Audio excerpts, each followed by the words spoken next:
ever seen Animalympics? Further, faster, furrier. That's the motto of Animalympics, which is without a doubt the greatest all-animal animated Olympic Games ever produced. What about Laugh-Olympics? Asked no one ever. In 1978, with the 1980 Olympic Games fast approaching, NBC ordered 2 animated specials to coincide with their coverage of the Lake Placid Winter Games and the Moscow Summer Games. The project was spearheaded by Steven Lisberger, who in just a few short years would come up with this film. Now, I'm assuming you've actually seen this. Here he is with the once and future dude, and this is a picture of awesome 80s hair. In addition to being a chilling portrait of things to come, that's Steven Lisberger today, Tron also gave us one of the greatest arcade games of all time. I'm talking, of course, about Discs of Tron. What about regular Tron? Well, Tron didn't come in this enclosure. This cabinet prevented sweaty mouth breathers from sidling up next to you and pulling this shit. Hey, I got next. You got next in hell! Video games aside, Tron remains Lisberger's most well-known film, and for good reason. It is an amazing piece of science fiction. I just said science fiction, didn't I? Shit. Okay, everybody be cool, or else we're all gonna end up being sued. Hey, Harlan. How's it going, man? We're just talking about Animalympics. Nobody has plagiarized anything from you, I swear. I don't take a piss without getting paid for it. That's a great philosophy. Anyway, back to Animalympics and Lisberger. He managed to assemble an impressive array of talent, including voice work by Harry Shearer, Gilda Radner, Billy Crystal, and Michael Fremmer. Now, of the 4, Fremmer is of particular interest because not only did he do as many voices as the other 3 combined, he also co-wrote the screenplay. Tasked with writing the songs and music for the film was Graham Gouldman, who had a pretty big hit in 1975 while fronting the band 10cc. I'm Not in Love has had a resurgence in popularity recently since its inclusion on the soundtrack to that blockbuster, Deuce Bigalow Male Gigolo. Although you might remember it from The Next Best Thing, and The Virgin Suicides, Hope Springs, sure. What the hell is Elephant Juice? Hey, remember when Demi Moore was a big star? It was also in Cherish, Bridget Jones, and The Stud. Oh, Citizens Band! That's the one that everyone loves. As the name implies, Animalympics is an Olympic competition amongst animals set on Animalympic Island.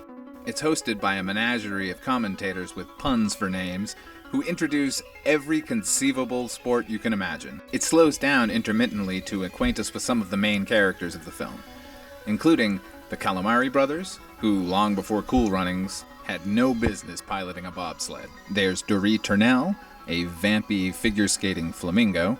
There's also Bolt Jenkins, who overcame a life of poverty growing up in the New York sewer system.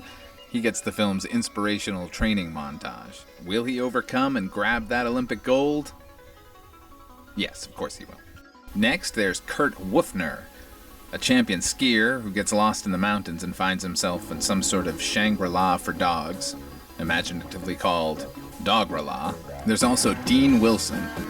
Can you tell he's from California? He's distinguished by not only not having a silly animal name, but he has one of the best animated sequences in any film ever. This is 2D hand-drawn animation, and it beats the hell out of anything they're doing these days. This sequence alone is reason to watch the film. But the heart and soul of Animalympics belongs to these 2 runners. They're engaged in a 14-day marathon that circumnavigates the entire island.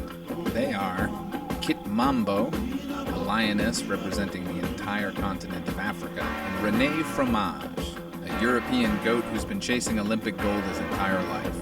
Their story threads its way through the entire film. They start out as bitter enemies, which grows to grudging respect, and eventually love.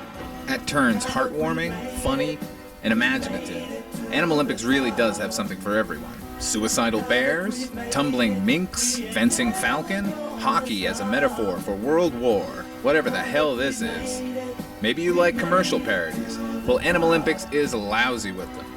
Too lowbrow for you? Well, here's an Ingmar Bergman reference, you cinema snob. What? You thought there wasn't gonna be a disco scene in this movie? Come on. I want to take a second to highlight my favorite moment in the film. It's barely 5 seconds long, but it perfectly illustrates the years of training, hopes, and dreams that culminate in just a few moments of athletic prowess. Look at the desperation on his face. It's amazing. So why haven't you seen Animalympics? 2 reasons. 1, you're a lazy moviegoer, and you really ought to be seeking these things out. The other reason is a little bit out of your control. In the winter of 1979, the Soviet Union invaded Afghanistan. Jimmy Carter and 64 other nations chose to boycott the Summer Olympics in Moscow. NBC chose to boycott showing Animalympics at all, which suited Lisberger just fine. He had always intended the film to be theatrically released, so he edited both parts together, added a few scenes, and shopped it around to studios. Warner Brothers finally picked it up, but then chose not to release it at all. And that might have been the end of Animalympics altogether, were it not for an upstart cable company who proceeded to show the film approximately 1 billion times. It was released on VHS a couple of different times. You should keep your eyes open at your local thrift store for it. And if you are looking for it, you should also keep an eye out for the soundtrack. It is fantastic. It was released on DVD in 2007, but it's Region 2 and unplayable in the United States. Which is a real shame, because Animalympics is not only a great animated film, it's just a great film in general. It's one that you definitely need to see. Well, that's the first episode. I hope you enjoyed it. Please feel free to share it. In the future, I'll be doing other films that I think are lacking in a little bit of love. We'll be doing horror films and musicals and musical horror films. Got a really cool samurai film I want to take a look at. And of course, science fiction. Oh, Jesus Christ. Thanks for watching.